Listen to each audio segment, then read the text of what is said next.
do Pai, do Filho e do Espírito Santo. Amém.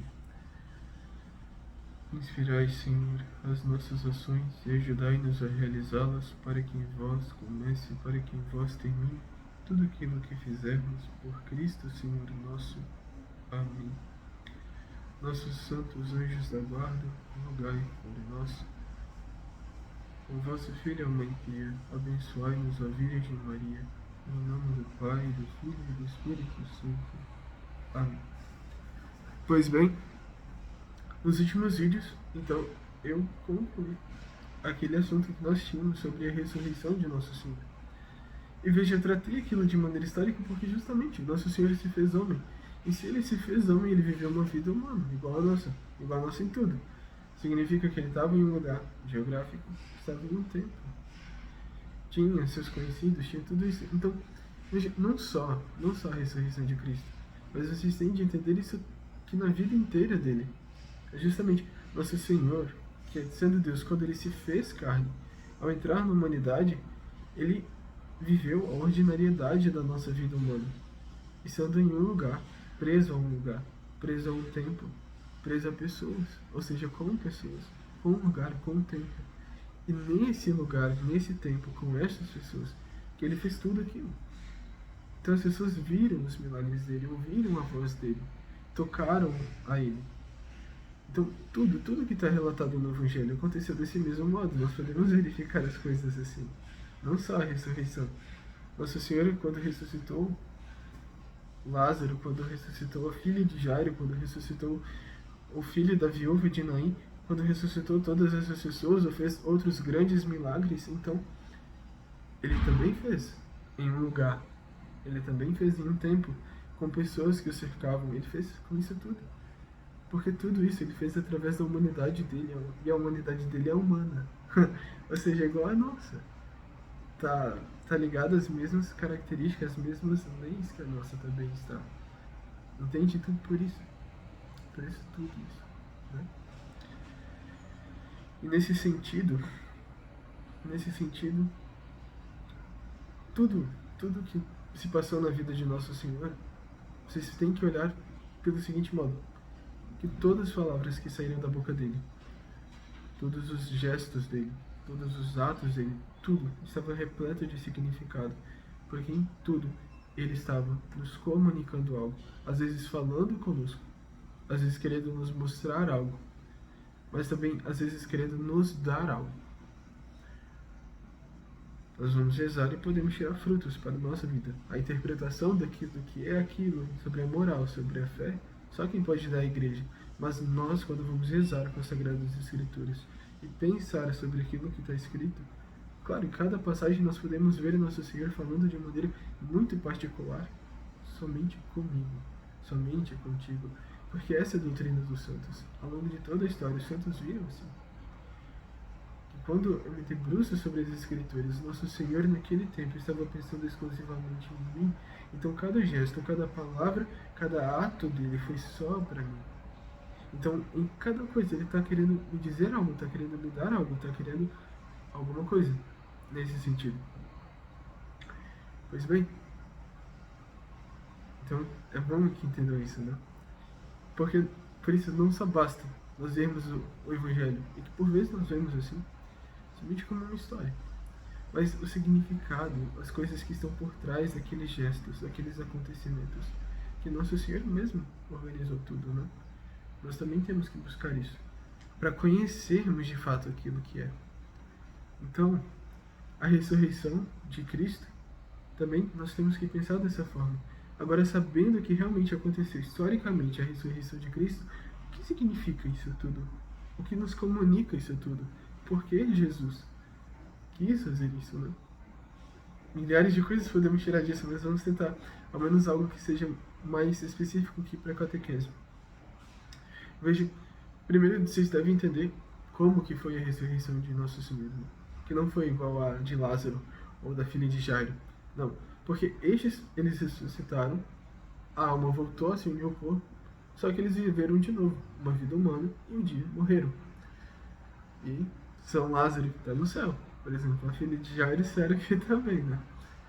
Mas, entende? Tiveram de morrer para depois ir para o céu. Mas Nosso Senhor não.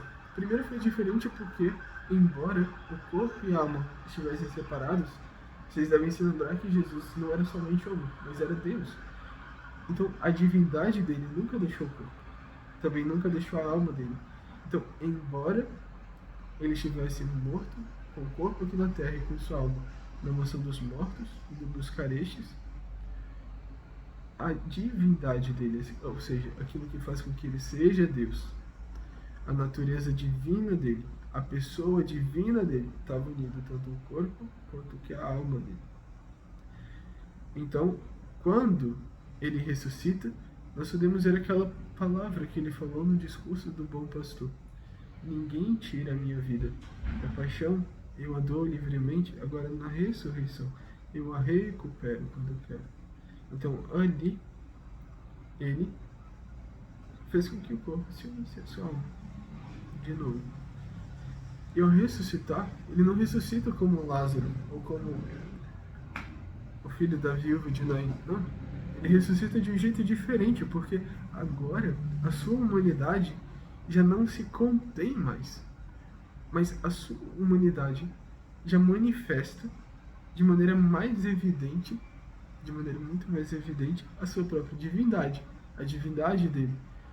Como no Monte Tabor, não sei se pronuncia direito, seu corpo ficou reluzente, suas roupas ficaram mais alvas, então os discípulos contemplaram o rosto dele brilhante e viram que ele, a divindade, o aspecto da divindade dele, através da sua humanidade.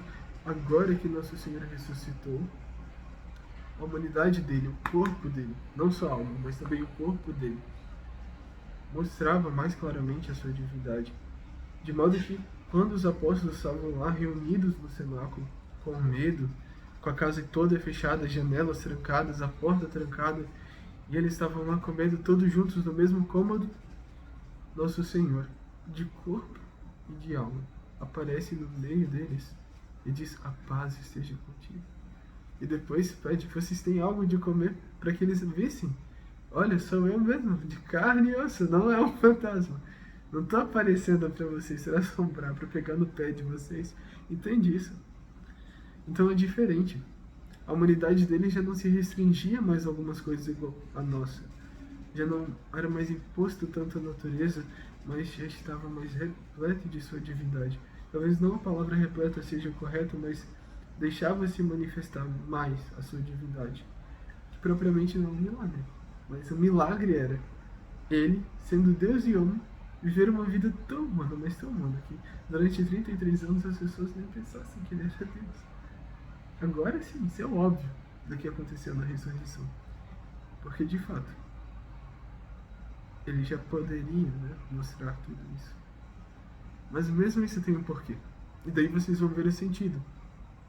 Vocês devem se lembrar que, eu já devo ter dito, acho que alguma vez, que no batismo, ao entrar na água, nós morremos a morte de Cristo. Morremos porque ele morreu a nossa morte. E morremos, então, a morte de Cristo na cruz. Morremos com ele na cruz e depois ressuscitamos com ele. Morremos como criaturas, ressuscitamos como filhos de Deus, mudados no nosso ser. Deixamos de ser criaturas, agora somos filhos de Deus. Deixamos de estar sobre a pena do pecado, agora estamos sobre a graça de Deus. Deixamos de ser escravos de Satanás, e agora não somos mais somente servos, mas filhos no Filho de Deus, como diz São Paulo. Filhos no Filho, herdeiros, co-herdeiros, como disse São Pedro. Então isso nos muda. Então podemos dizer, claro, porque o que o sacramento do batismo faz, não é? Ele pega os méritos da paixão de Cristo, ele pega tudo aquilo, o sangue derramado de Cristo na cruz, e nos dá dessa maneira salvífica, fazendo com que nós morramos como criaturas e ressuscitemos naquele mesmo ato, como Filho de Deus. Então morremos com a cruz de Cristo com ele e ressuscitamos no domingo de Páscoa, porque foi isso que ele fez. No entanto, existem outras formas de morte e existem outras formas de ressurreição. quando nós vamos nos confessar, é algo parecido que acontece conosco. Porque nós voltamos, mesmo batizados, renunciamos à filiação divina. Buscamos de novo o pecado, então é necessário se confessar para que nosso Senhor nos perdoe e nos restitua a vida dele, né? Então algo parecido acontece. Mas naquela hora, e também durante toda a história pode ter acontecido isso também, a fé dos apóstolos morreu. Os discípulos já tinham perdido a fé. Eu já toquei nesse ponto, mas os discípulos de Emaús disseram a Cristo, disseram a ele: nós acreditávamos no passado que ele era o Messias, mas já fazem 3 dias que essas coisas aconteceram. Ou seja, eles perderam a fé. Então, quando nosso Senhor vai aparecer para eles, ele aparece com esse aspecto glorioso, mostrando isso tudo. Falando, me toca também. Tocando os discípulos de Emaús quando deu pão a eles. Fazendo isso tudo para que eles pudessem o ver. E vendo que o Cristo ressuscitou, está glorioso, pudessem crer que ele era o Filho de Deus. Então esse é o ponto. Isso também serve para nós, porque por vezes duvidando dessas coisas, quando nós vemos São Tomé, que duvidou de Cristo, mas depois tocou as chagas dele, colocou a mão no lado dele, então nós vemos, meu Deus, então o Senhor realmente é Deus, porque quem pode fazer isso senão Deus? Mas ainda tem mais, sempre tem mais. Nosso Senhor, quando ele vai aparecer, ele também não se prende a uma aparência, ou seja, a um modo de se parecer, né? A Santa Maria Madalena, ele apareceu de um jeito, como um jardineiro. Aos discípulos de Emaús, ele apareceu de forma que eles não reconhecessem de imediato. Quando os apóstolos estavam na praia, de novo, na praia, não sei dizer, né? Porque estavam no lago, tinham ido pescar, acredito que seja no Mar da Galileia novamente. Então Nosso Senhor aparece na beira da praia e fala: garotinhos, essa é a boa tradução, é a tradução correta. Menininhos, garotinhos, vocês têm peixe? Então eles olham e falam: não, passamos a noite inteira e não conseguimos pescar nada. Então Nosso Senhor fala novamente, igual falou no início do Evangelho. Isso é muito bonito. Igual falou no início do Evangelho: jogue a rede daquele lado e vocês vão conseguir peixe. Então, eles pegaram, se por obediência, talvez até de má vontade, pegaram e jogaram a rede. Então, São João, que provavelmente estava agachado jogando essa rede do lado de São Pedro, falou: Pedro, é o Senhor. Ou seja, não estava evidente. Foi necessário que João falasse: Pedro, olha, é o Senhor. São Pedro então olha para trás. Deve ter olhado para trás. Olha para trás, vê que o Cristo então pula na água. E pulando vai nadando bem rápido. Imagina, São Pedro, sei lá, devia ter ao menos meia idade, né, naquele tempo. Tá? Se ele não tivesse os 60, devia ter meia idade, uns 40, 45, 50 anos. Pula na água e vai até Nosso Senhor. Entende? Porque, não só a humanidade dele estava gloriosa, mas ele também aparecia desse jeito diferente para eles. Estando perto deles, estando com as chagas impressas nas mãos dele, no lado dele, mas aparecia para eles de forma que fosse necessário algum esforço para eu reconhecer. Mas, claro, necessário algum esforço, mas sempre dava para reconhecer que era ele. De diversos modos. Mas era ele. Então, o que você pensa? Por quê? Por que ele fazia isso? Claro, quando ele apareceu para os apóstolos, estava evidente que era ele. Dessa vez, dava para saber que era ele, mas não estava tão evidente assim, ao menos nessas aparências físicas. Por que que ele fez isso?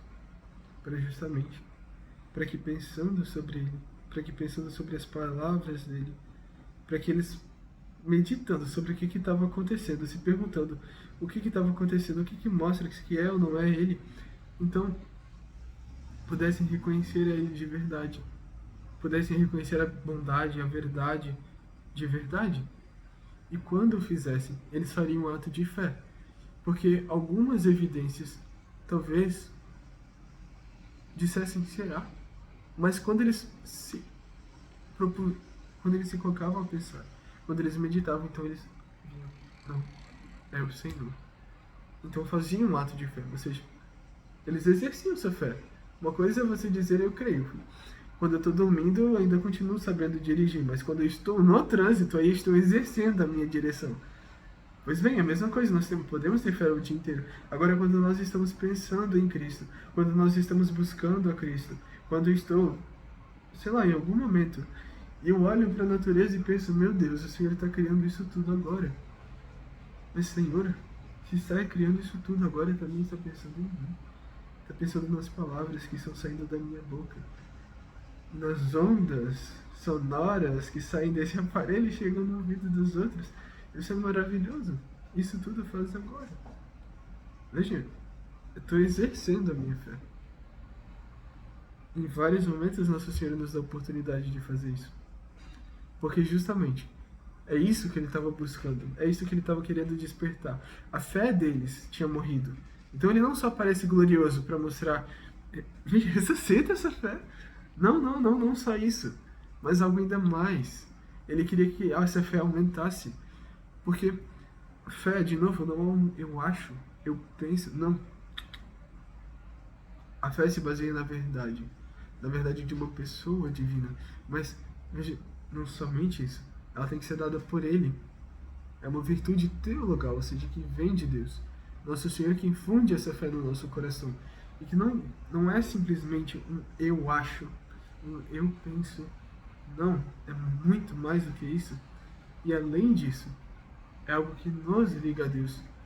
De modo que São Francisco dizia, olha, todos vocês pensam que eu sou santo, mas se a fé, o fio da fé que me liga a Deus fosse rompido, eu teria um filho com todas as prostitutas de Jesus. Tá bom? Então, entende isso? É muito mais do que eu acho. É algo que realmente nos liga a Deus, que nos faz ver quem Ele realmente é, mais intimamente, que nos traduz a verdade, que nos impele para a verdade, ou seja, que nos move para ela. É uma força. É uma força também. A fé. Então esvaziem a cabeça de vocês desse significado de fé que eu acho, e coloquem essas coisas que eu estou falando, porque senão vocês não vão entender, porque vocês vão estar pensando errado. Então, quando o nosso Senhor ressuscitou, foi isso que Ele quis dar aos apóstolos, que Ele quis ressuscitar nos apóstolos.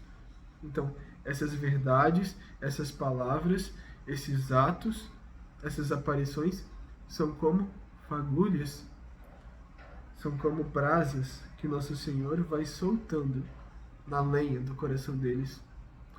Então, Ele faz com que tudo aquilo se incendeie na fé.